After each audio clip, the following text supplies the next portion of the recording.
City of love, এই গল্পের শহরটা আমাদেরও হতে পারত। মিলির দিকে গম্ভীর মুখে তাকিয়ে সানিয়া জবাব দেয়, আমি আমার আমজাদ আঙ্কেলের বাসায় এসেছি, এতে কারোর কোনো সমস্যা আছে বলে আমি মনে করি না। এই মেয়ে, আমি কি বলেছি কোনো সমস্যা আছে? আঙ্কেল কোথায়? ডাইনিং রুমে। আর না দাঁড়িয়ে লাগেজ হাতে নিয়ে সানিয়া এগিয়ে যায় ডাইনিং রুমের দিকে। এত সকালে সানিয়াকে দেখে ভূত দেখার মতো চমকে যায় আদি। বাকি সকলেও অবাক হয়ে যায়। সবার মনে একটাই প্রশ্ন ঘুরপাক খাচ্ছে, সানিয়া লাগেজ হাতে চৌধুরী বাড়িতে কেন? সবার মুখের ভঙ্গি দেখে সানিয়া ব্যাগ থেকে মোবাইল বের করে ডায়াল করে তার বাবার নাম্বারে। হ্যালো আব্বু। মা বল। এখানে সবাই আমাকে দেখে হা হয়ে গিয়েছে। স্বাভাবিক না, জানি গেছিলিস বলে কথা। এক কাজ কর, ফোনটা আমজাদকে দে। আচ্ছা দিচ্ছি। আমজাদ চৌধুরীর পাশে গিয়ে সানিয়া তার দিকে মোবাইল এগিয়ে দিয়ে বলে, আব্বু কথা বলবে আপনার সাথে। হ্যালো এরশাদ, কেমন আছিস আমজাদ? ভালো, তুই? আমি ভালো আছি, কিন্তু হঠাৎ সানিয়া খালার শরীরটা খারাপ হয়ে গেছে, তাই আমাদের কক্সবাজারের বাইরে যেতে হচ্ছে। ও, সানিয়াকে ওর ফুপুর বাসায় যেতে বলেছিলাম, কিন্তু সে তোর বাসায় থাকতে চেয়েছে কিছুদিন। যদি তোর বাসায় থাকে সমস্যা হবে কি? কি যে বলিস তুই? এত বড় বাড়ি, আমার কিসের সমস্যা? টেনশন মুক্ত করলি তুই আমায়, তাহলে রাখি এখন। মোবাইল সানিয়ার হাতে দিয়ে আমজাদ চৌধুরী তার উদ্দেশ্যে বলেন, বসো সোনিয়া, নাস্তা করো আমাদের সাথে। আর যতদিন তোমার মা বাবা না আসে ততদিন তুমি এখানেই থেকো। নাস্তা সেরে মেহেরিকার জন্য ট্রেতে করে খাবার নিয়ে মিলি এগোতে থাকে তার রুমের দিকে। মাঝপথে আদি এসে বলে, ভাবি আমি নিচে ট্রে। বাহ, আমার দেবর দেখি বউকে ইমপ্রেস করার জন্য নিজের হাতে খাবারও নিতে চাইছে। কিছু বলো না ভাবি, তোমার কষ্ট হবে বলে বলেছিলাম। আচ্ছা তাই? তাই।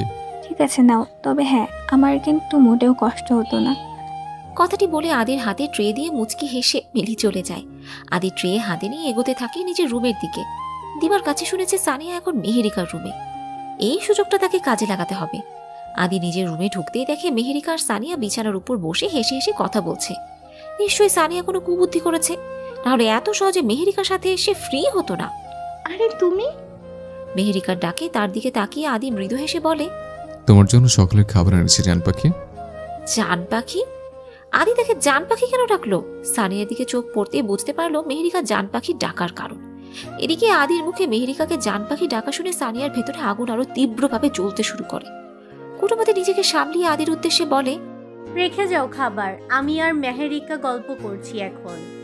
আদি তাদের দিকে এগিয়ে এসে মেহেরিকার পাশে বসে বিছানার উপর ট্রে রেখে বলে, গল্প পরে আগে আমার পাখিটাকে খাইয়ে দিই। বাসের চিন্তায় কাল রাতেও কিছু খায়নি সে। খাইয়ে দিবে মানে? একটু বেশি বাড়াবাড়ি হয়ে যাচ্ছে না? অভিনয়ের নাম করে এখনই আদিয়াতের বাচ্চা আদিয়াত তাকে নিজ হাতে খাইয়েও দিবে? না, একে মাথায় চড়তে দেওয়া ঠিক হবে না। মেহেরিকা তার মুখে জোর করে হাসি এনে বলে, আমি নিজে খেতে পারবো আদিয়াত, তোমার কষ্ট করতে হবে না। তুমি খাবার নষ্ট করবো আমি জানি। করবো না। আমার সোনা পাখিটা, আর দুষ্টুমি না করে খেয়ে নাও প্লিজ। এই পর্যায়ে বিছানা ছেড়ে উঠে পড়ে সানিয়া। অন্যদিকে তাকিয়ে বলে, আমি তাহলে আসি এখন। তার মুখের দিকে তাকিয়ে আদি বুঝতে পারে সানিয়ার মনের অবস্থা। ফচকি হেসে সে বলে, আসো, মেয়েরকে খাইয়ে ওর সাথে একটু সময় কাটাতে চাই। আর কোনো কথা না বলে তড়িঘড়ি করে বের হয়ে যায় সানিয়া আদির রুম থেকে। সানিয়া বের হতেই দাঁতে দাঁত চেপে মেহেরিকা আদির দিকে তাকিয়ে বলে, জান পাখি কি? কেন তুমি? এই, আমাকে এসব ফালতু মার্কা নামে একদম ডাকবা না। কি ডাকবো? বেবি, বাবু? দেখ, এসব কিছু ডাকতে হবে না, মেহির ঠিক আছে। আমার শখ হয়নি নকল বউকে অত শখই নামে ডাকার। আমি তো শুধু সানিয়াকে দেখাতেই। কেন মেয়েটাকে কষ্ট দিচ্ছ? তার বাসায় কেউ নেই বলেই এসেছে সে এখানে। আমার কি রিলেটিভের অভাব পড়েছে? এখানে কেন আসতে হলো?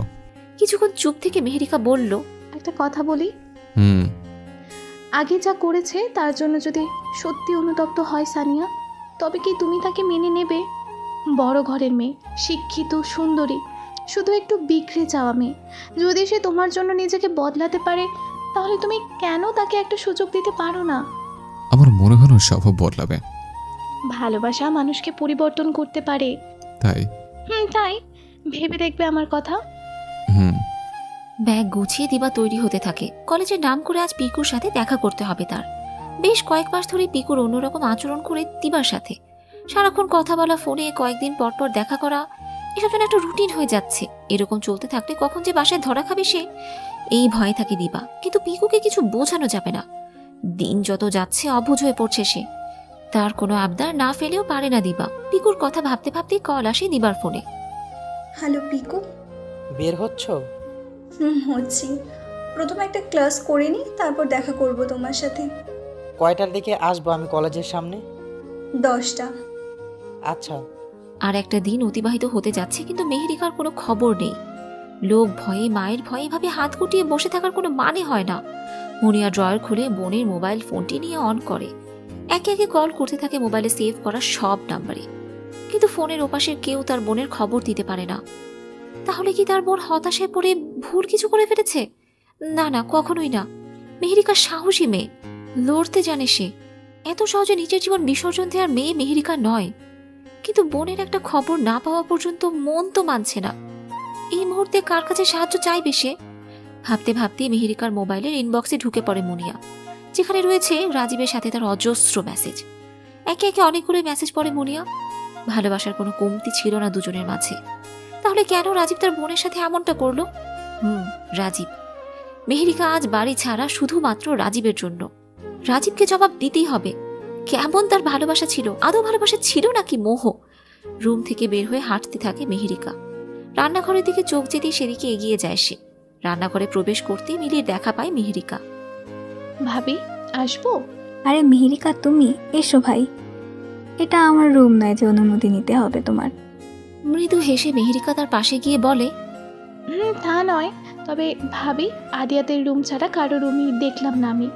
এক রুমে থাকতে আর ভালো লাগছে না, তাই হাঁটছিলাম, আর হাঁটতে হাঁটতে রান্নাঘর পেয়েছি।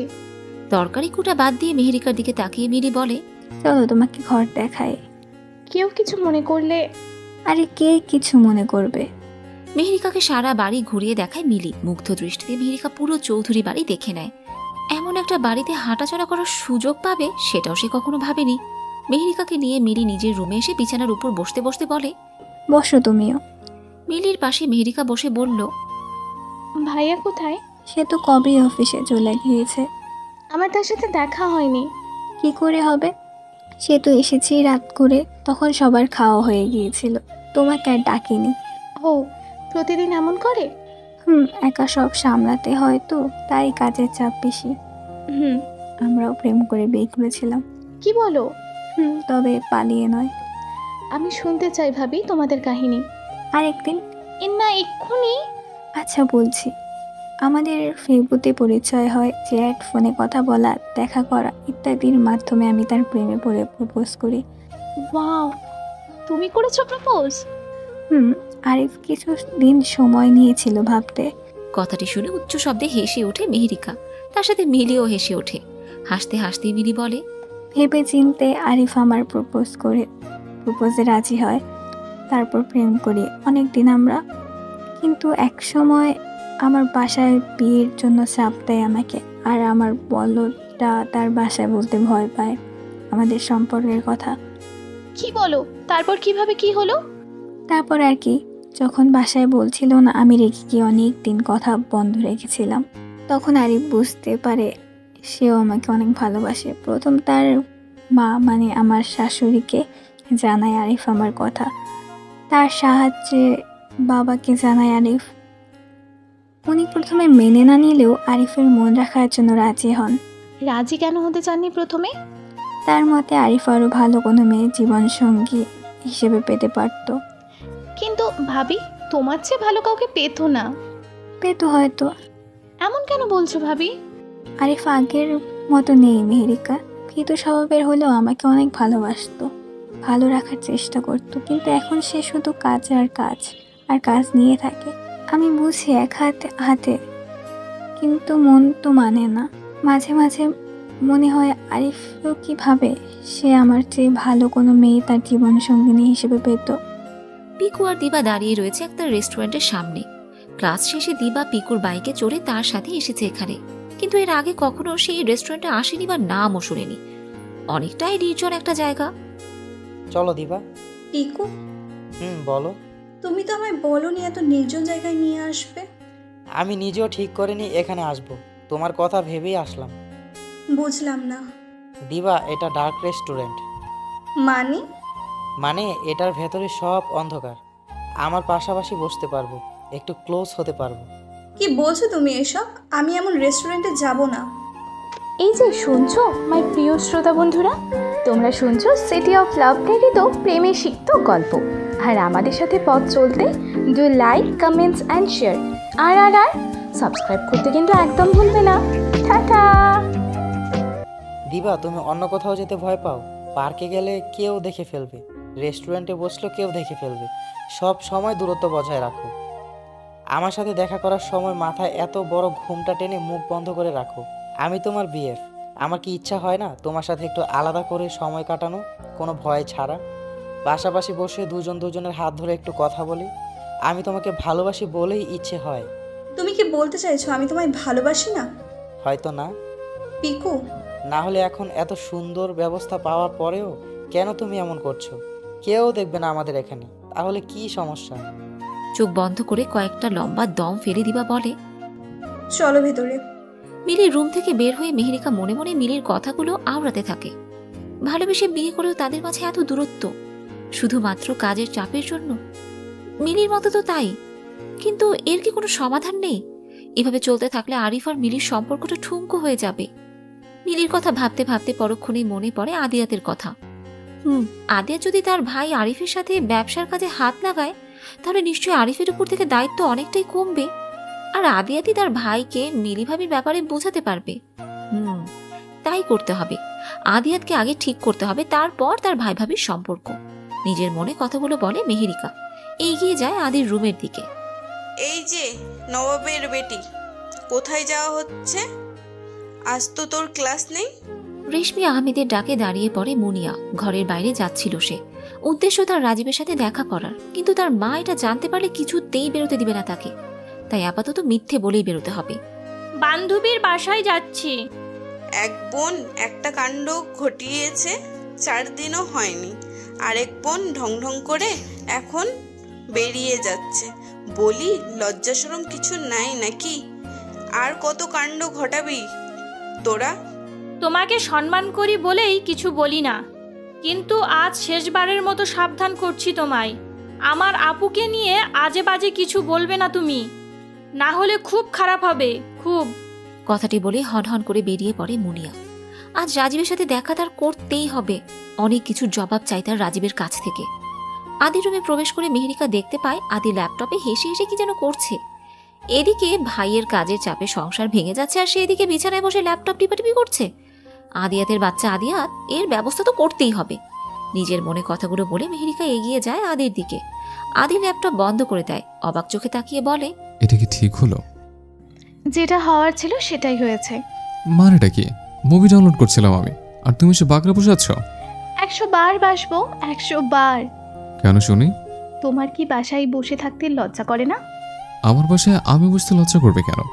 চোখ রাঙিয়ে মেহেরিকা বলল, ভাইয়ের উপর কাজের কতটা চাপ পড়ে সে খেয়াল আছে তোমার?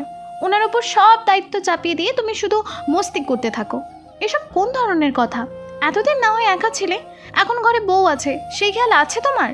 বউ কথাটি শুনে উচ্চস্বরে হেসে ওঠে আদি। আদির হাসির কারণ বুঝতে পেরে মেহেরিকা বলে, সবাই কিন্তু এটাই জানে যে তোমার বউ আছে ঘরে, আর বউ নিয়ে এভাবে বাবা ভাইয়ের ঘাড়ের উপর বসে খেতে তোমার লজ্জা না লাগলেও নকল বউ হয়ে আমার খুব লজ্জা করছে গো। তুমি একটু বেশি বলছো মেহের।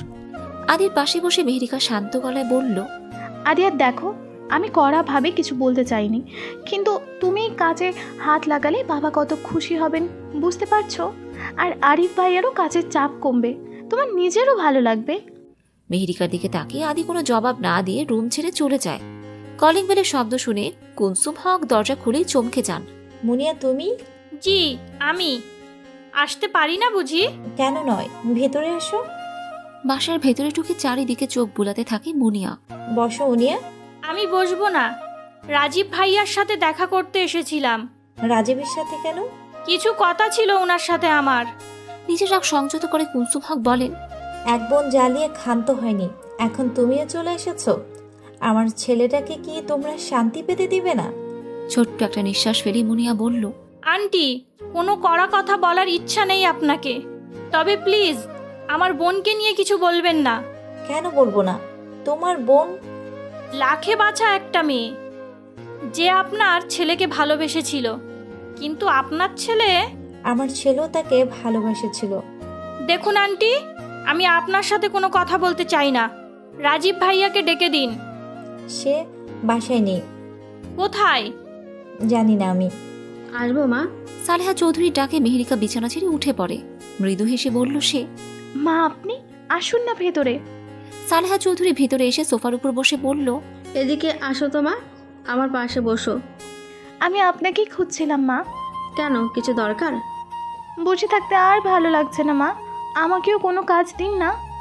মেহেরিকার কথায় হেসে ওঠে সালেহা চৌধুরী। মেহেরিকা তার হাসি দেখে বলে, ভুল কিছু বলেছি মা? আরে না, কাজ তো অনেক আছে, করবা আস্তে ধীরে, এখনও নতুন বউ তুমি। অন্তত রান্নাটা। আর যাই করো, রান্না করতে পারবে না। কেন? রান্না মিলির শখ, বুঝেছো? ও করতে দেবে না। কথাটি শুনে হেসে ওঠে মেহেরিকা। রাত 10টা। ডাইনিং টেবিলে বসেছে সবাই রাতের খাবার খেতে। আদির সাথে আজ মেহেরিকাও আসে।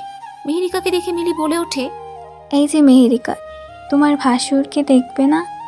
এসেছেন ভাইয়া? আরিফকে দেখিয়ে দিয়ে মিলি বলে, এই যে এইটা তোমার ভাইয়া। আরিফের দিকে তাকিয়ে মেহেরিকা বলে, আসসালামু আলাইকুম ভাইয়া। সালামের জবাব দিয়ে আরিফ বলল, কেমন আছো? জি ভালো, আপনি? ভালো, বসো না, ডিনার করো আমাদের সাথে। জি। আদি আর মেহেরিকা পাশাপাশি চেয়ারে বসে। ওদের একসাথে দেখে সানিয়া রাগে হাত পা কাঁপতে শুরু করে। আদিকে কবে সেভাবে ভালোবেসে ফেলেছে বুঝতেই পারেনি। আদির পাশে মেহেরিকা নামক মেয়েটাকে সানিয়ার অসহ্য লাগছে, কিন্তু এখন চুপচাপ থেকে সহ্য করা ছাড়া আর কোনো উপায়ও নেই। এদিকে আর কেউ খেয়াল না করলেও মেহেরিকা খেয়াল করে যে দিবা খেতে আসেনি। শাশুড়ির দিকে তাকিয়ে এসে প্রশ্ন করে, মা দিবা কোথায়? আমি তো খেয়াল করলাম না, আছে বোধহয় রুমে। আচ্ছা আমি দিয়ে আসবো ওকে খাবার। এই পর্যায়ে মুখ খুললেন আমজাদ চৌধুরী। গম্ভীর মুখে তিনি বললেন, খাওয়ার সময় এত কথা বলতে নেই। আর আমরা বাসায় একটা নিয়ম আছে যে ডাইনিং টেবিলে সে রাতে খাবার খাবে না, সে রাতের খাবার পাবে না। সামাজিকভাবে বলতে গেলে এটাই কথা, এটা তুমি মাথায় রাখবে। মাথা নেড়ে জবাব দেয় মেহেরিকা, জি। রাত 11টা। সবাই যে যার রুমে গেলেও আদি আর মেহেরিকা বসে থাকে ড্রয়িং রুমে। মেহের, যাও ঘুমাও। তুমি কি করবে? দিবার জন্য খাবার নিয়ে যাব। জানো, যতবার আমি রাগ করে খেতে আসি না, দিবা লুকিয়ে ঠিক আমার জন্য রুমে খাবার নিয়েছে। তবেও কখনো খেতে আসেনি এমনটা হয়নি। তুমি বসো, আমি নিয়ে যাই ওর জন্য খাবার। শিওর?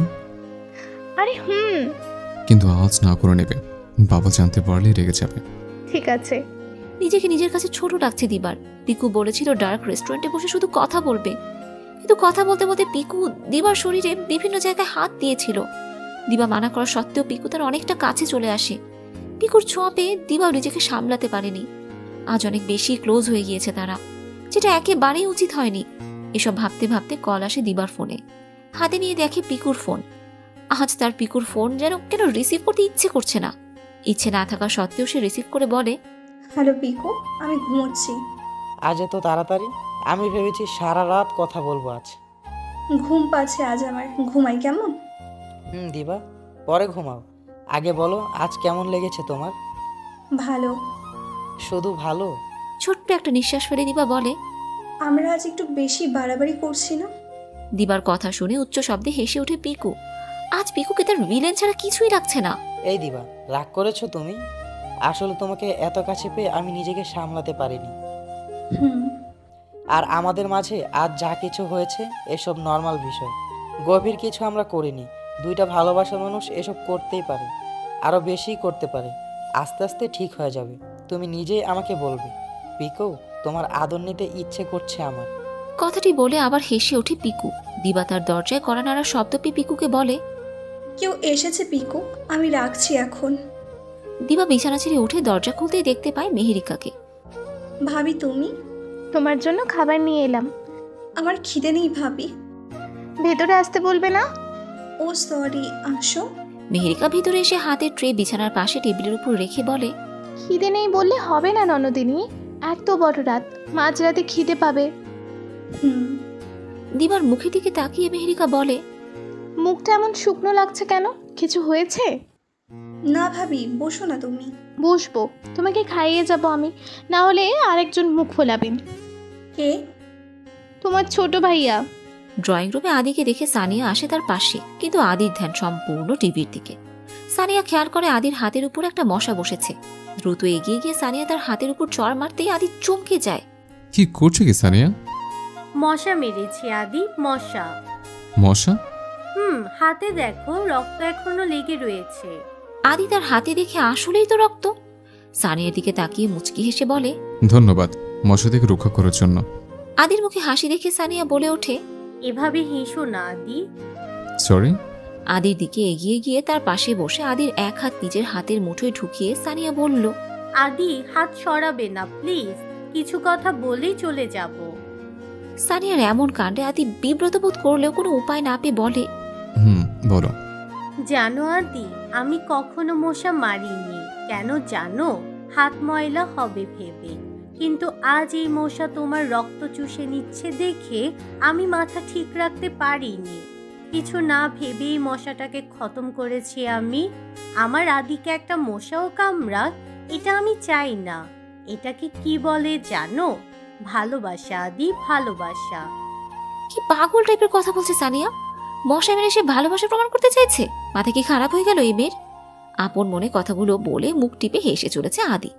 সানিয়া সেদিকে লক্ষ্য না দিয়ে বলতে থাকে, তোমার পাশে একটা মশা আমি সহ্য করতে পারি না, আর এই আস্ত একটা মেয়েকে মানে মেহরিকাকে সহ্য করতে আমার কত কষ্ট হয় ভেবে দেখেছো? কিন্তু মেহের মশার মতো কামড়ায় না, আমায় আদর করে। কামড়ালেও একটু একটু আমি কামড়াই আর কি, যেটাকে লাভ ফাইট বলে। আদি। সানিয়ার মুখের দিকে তাকিয়ে আদি বলল, তুমি আমাকে নিয়ে চিন্তা করছো বলেই বললাম, মেহের মোটেও মশার মতো নয়। মেহেরিকা মশার চেয়েও জঘন্য, কারণ সে তোমাকে আমার কাছ থেকে দূরে সরিয়েছে। আমার খুব কষ্ট লাগে আদি, খুব কষ্ট লাগে। কথাটি বলে সানিয়া আচমকা আদিকে জড়িয়ে ধরে। হঠাৎ সানিয়ার এমন কাণ্ডে হতভম্ব হয়ে যায় আদি। এদিকে দিবাকে খাইয়ে তার রুম থেকে মেহেরিকা এগিয়ে আসতে থাকে ড্রয়িং রুমে আদির কাছে।